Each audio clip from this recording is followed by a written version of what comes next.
साथियों, दिशा reasoning class में एक बार फिर से आपका स्वागत है। आज की वीडियो में 5 अति महत्वपूर्ण सवाल रीजनिंग के आपके लिए लेकर मैं उपस्थित हुआ हूँ। ये ऐसे सवाल हैं जो बारंबार प्रतियोगिता परीक्षा में, जैसे कि railway, UPP, CHSL, SSC GD constable exam, UP police constable exam, Bihar police constable exam में पूछे जाते हैं। तो वीडियो को अंत तक जरूर देखिएगा और वीडियो में बताए गए ट्रिक्स अगर आपको मददगार लगे, आपको समझ में आए, तो वीडियो को लाइक करके चैनल को सब्सक्राइब कर लीजिएगा। और कहीं भी आपको कोई प्रॉब्लम हो तो आप कमेंट करके उस प्रॉब्लम को हम मुझसे शेयर कर सकते हैं। मैं आपको उसका सही उपाय, सही सॉल्यूशन आपको बताऊंगा। तो चलिए देर ना करते हुए स्टार्ट करते हैं। पहला जो प्रश्न है ये कोडिंग डिकोडिंग से संबंधित है। प्रश्न क्या कहता है कि यदि स्कोर SCORE को XHOIV लिखा जाता है तो BOARD को क्या कैसे लिखा जाएगा, ये आपको बताना है। तो देखिए, जब लेटर और अंक दिया हुआ रहता है तब तो आप अल्फाबेट नंबर के हिसाब से उसको देख लेते हैं, लेकिन यहाँ पर जब लेटर और लेटर ही दिया गया है तो इसको करने के लिए हम क्या करेंगे? तो इसको करने के लिए सबसे पहले हम क्या करते हैं कि यहाँ पर स्कोर को हम लिख लेते हैं। क्या करते हैं? स्कोर को हम लिख लेते हैं SCORE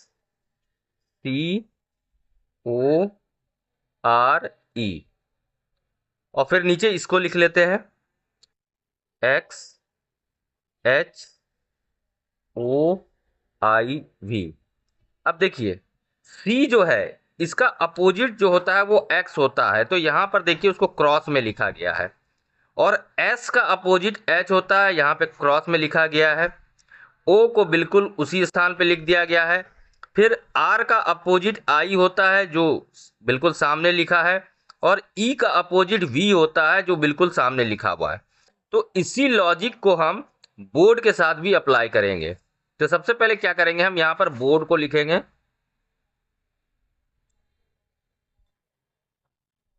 ठीक है, फिर O का देखते हैं तो O का अपोजिट जो होता O का अपोजिट होता है यहां पर L, तो यहां पर हम L लिखेंगे। B का अपोजिट होता है Y, तो यहां पर Y लिखेंगे। फिर A को एज इट इज लिख देंगे। फिर R का अपोजिट होता है I, तो यहां पर I लिखेंगे।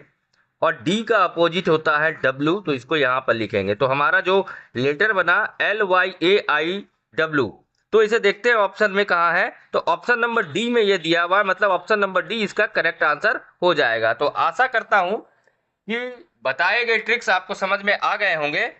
फिर भी अगर आपको कोई समस्या है तो आप कमेंट कर सकते हैं, मैं उसका सॉल्यूशन आपको जरूर बताऊंगा। चलिए एक और प्रश्न लेते हैं आपके लिए। चलिए दोस्तों, देखिए प्रश्न क्या कहता है, दिए गए विकल्पों में से विषम या असंगत संख्या को चुनें। तो ऐसे प्रश्न जब भी आते हैं तो आप क्या करते हैं, या तो जो संख्या दी गई है उसका वर्ग करते हैं, गुना करते हैं, भाग देते हैं, इस क्यूब करते हैं। इन सारे तरीकों से आप इसको निकालने का प्रयास करते हैं। तो देखिए, जैसे 196 है, 196 है, तो ये जो है 14 का वर्ग है। ठीक है, फिर 529 जो है ये 23 का वर्ग है।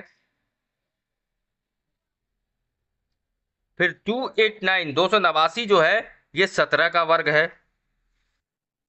फिर 484 जो है ये 22 का वर्ग है। तो वर्ग तो हमने ज्ञात कर लिया। फिर इसमें देखेंगे कि क्या ये भाज्य संख्या का है, अभाज्य संख्या का है, विषम संख्या का है।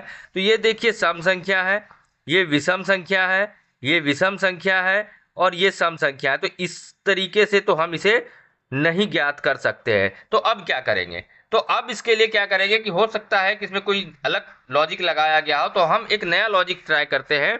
जैसे 196 है, तो इसको आपस में जोड़ते हैं। 1 + 9 + 6 तो कितना आ जाता है? तो ये 16 हो जाएगा। ठीक है, फिर 529 को आपस में जोड़ते हैं, तो 5 + 2 + 9 तो ये भी आपका 16 हो जाता है। फिर 289 को आपस में जोड़ते हैं, 2 + 8 + 9 तो 2 + 8 + 9 करेंगे तो ये 19 हो जाएगा। और फिर 4 + 8 + 4 करते हैं तो हमारा ये 16 हो जाता है। तो देखिए, स्पष्ट रूप से हमें पता चलता है कि 19 जो है ये विषम या असंगत संख्या है। तो ऑप्शन में देखते हैं, ऑप्शन इसके अनुसार 289 जो है आपका विषम या असंगत संख्या हो जाएगी। तो ऑप्शन नंबर सी इसका करेक्ट आंसर हो जाएगा। तो उम्मीद करता हूं बताए गए ट्रिक्स, रीजनिंग के ट्रिक्स आपको समझ में आए होंगे।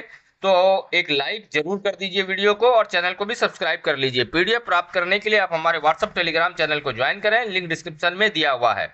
चलिए एक और प्रश्न लेते हैं आपके लिए। चलिए दोस्तों, ये जो प्रश्न है, ये प्रश्न क्या कहता है, लुप्त संख्या को ज्ञात करें।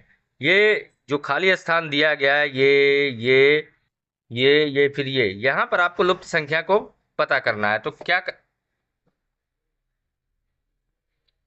तो चलिए दोस्तों, अगला प्रश्न है हमारे सामने आपके स्क्रीन पर। ये क्या कहता है कि लुप्त संख्या को ज्ञात करें। लुप्त संख्या को ज्ञात करना है, ये जो खाली स्थान दिया हुआ है, इन जगहों पर आपको लुप्त संख्या को प्राप्त करना है। तो क्या करते हैं, तो जैसे देखिए यहाँ पे 4-4 या 3-3 की संख्या में इसे बांट सकते हैं। उसके लिए हम सबसे पहले क्या करेंगे, इसे काउंट करेंगे। 1 2 3 4 5 6 7 8 9 10 11 12 13 14 15 16 17 और 18। तो टोटल कितना हो जाएगा, ये 18 हो जाएगा। फिर इसे 4-4 की संख्या में बांटेंगे। तो 4 एक यहाँ हो जाएगा, फिर यहाँ हो जाएगा, नहीं यहाँ हो जाएगा, फिर यहाँ हो जाएगा और फिर यहाँ हो जाएगा। तो ये मतलब 4 में नहीं बटेगा। तो फिर हम क्या करेंगे, तो इसके लिए एक और तरीका अपनाते हैं। तो जैसे देखिए यहाँ पे जोड़ा में दिया हुआ 3A एक साथ है, तो यहाँ पर 2A है, तो यहाँ पर अगर हम एक A लगा दें तो ये 3A हो जाएगा। ठीक है, फिर यहाँ पर भी 3A दिया हुआ है। तो उसके बाद क्या है, यहाँ पर देखिए 2B दिया हुआ है, तो यहाँ पर एक B लगा देते हैं, तो इसका भी सेट पूरा हो गया। फिर यहाँ B और डैश और B है, तो यहाँ पर एक B लगा देते हैं, तो इसका भी सेट पूरा हो गया। और फिर यहाँ पर एक B लगा देते हैं, तो इसका भी सेट पूरा हो गया। तो जो खाली स्थान में हमने संख्या भरी थी उसको अब हम यहाँ पे लिखते हैं। तो पहले B, फिर A, फिर B, B फिर B। तो हमें कौन सी संख्या प्राप्त हुई, BA तो ऑप्शन में देखते हैं, तो ऑप्शन नंबर डी में ये दिया हुआ है, मतलब ऑप्शन नंबर डी इसका करेक्ट आंसर हो जाएगा। उम्मीद करता हूं ये भी आपको समझ में आ गई होगी। कहीं कोई दिक्कत हो तो आप निसंकोच मुझे कमेंट करें, मैं आपके सभी समस्याओं का समाधान अवश्य करूंगा। चलिए आगे बढ़ते हैं, एक और प्रश्न देखते हैं। चलिए दोस्तों, देखिए ये जो सवाल है, दिए गए विकल्पों में से संबंधित शब्द चुनिए। ये भी आपका एनालॉजी से संबंधित प्रश्न है। तो इसमें क्या है, पूछ रहा है कि जिस प्रकार मोती का संबंध हार से है, उसी प्रकार फूल का संबंध किससे होगा, ये आपको बताना है। तो देखिए मोती जो है उससे हार बनाया जाता है। ठीक है, मोती से हार बनाया जाता है। तो फूल से क्या बनाया जाता है, ये हमको पता करना है। तो फूल से पंखुड़ी नहीं बनती है, पंखुड़ी से फूल बनती है, तो ये नहीं होगा। फूल से पौधा बनता है, पौध पौधे से फूल बनता है, फूल से पौधा नहीं बनता है, तो ये भी ऑप्शन गलत है। फिर बाग में फूल लगते हैं, पौधे में फूल से बाग नहीं बनता है। ठीक है, तो फूल से बनता क्या है, तो फूल से गुलदस्ता बनता है। तो इसका ऑप्शन नंबर ए जो है करेक्ट आंसर हो जाएगा। आशा है ये भी आपको अच्छी तरीके से समझ में आ गया होगा। चलिए एक और प्रश्न लेते हैं आपके लिए। तो चलिए दोस्तों, ये जो प्रश्न है क्या कहता है, यदि परसों शुक्रवार था तो परसों के 2 दिन बाद कौन सा दिन होगा। तो ये जो प्रश्न है ये कैलेंडर से संबंधित प्रश्न है। तो इसमें ध्यान देने की बात है कि जहां भी परसों आए तो वहां पर आपको 2 उसको ले लेना है, कल आए तो 1 ले लेना है, 2 आए तो 2 ले लेना है। ऐसे आपको ये नंबर डिजिट को याद रखना होगा कि उसको ऐसे सवाल को सॉल्व करने के लिए। तो परसों शुक्रवार था, तो सबसे पहले हम यहाँ पर 2 लिख लेते हैं। परसों शुक्रवार था तो परसों फिर से परसों आया, तो यहां पर भी हम 2 लिख लेते हैं। उसके 2 दिन बाद तो फिर से यहां पर 2 दिन लिख लेते हैं। ठीक है, और फिर इनको आपस में हम प्लस करते हैं। तो ये प्लस करने पे कितना आएगा, 6 हो जाएगा। ठीक है, यहां तक आपको समझ में आ गया दोस्तों। अब क्या करता है, कहते हैं कि इसमें ध्यान देने की बात है कि इसको शुक्रवार जो दिया हुआ है दिन, इसमें जोड़ेंगे या घटाएंगे, ये डिपेंड करेगा, आपको प्रश्न को ध्यान से देखने के बाद ही पता चलेगा। तो देखिए यहां पर लिखा है होगा, मतलब बाद है। ठीक है, तो यह होगा, जब होगा तो आपको इसको जोड़ना होगा। अगर दिया है कि कौन सा दिन था, तो वहां पर आपको इसको घटाना पड़ता, माइनस करना पड़ता, क्योंकि वो बीत चुका है। तो यहां पर हम क्या करेंगे, जोड़ेंगे। तो जैसे शुक्रवार है, शुक्रवार, ठीक है, दिन दिया हुआ है शुक्रवार, और यहाँ पर 6 है, तो 1 2 3 4 5 और 6। तो शुक्रवार के बाद शनिवार, रविवार, सोमवार, मंगलवार, बुधवार और गुरुवार। ठीक है, तो कौन सा दिन आया? गुरुवार आया। तो ऑप्शन में देखते हैं गुरुवार कहाँ है, तो ऑप्शन नंबर डी में गुरुवार दिया हुआ है, मतलब ऑप्शन नंबर डी इसका करेक्ट आंसर हो जाएगा। तो उम्मीद करता हूं दोस्तों आज क्लास में बताए गए सारे रीजनिंग के सवाल आपको अच्छी तरीके से समझ में आ गए होंगे। तो जाते जाते वीडियो को एक लाइक कर दें, चैनल को सब्सक्राइब कर लें और अधिक से अधिक शेयर अवश्य करें। पीडीएफ अगर आप चाहते हैं इन वीडियो के, तो आप व्हाट्सएप टेलीग्राम चैनल को ज्वाइन करें, लिंक डिस्क्रिप्शन में मौजूद है। धन्यवाद।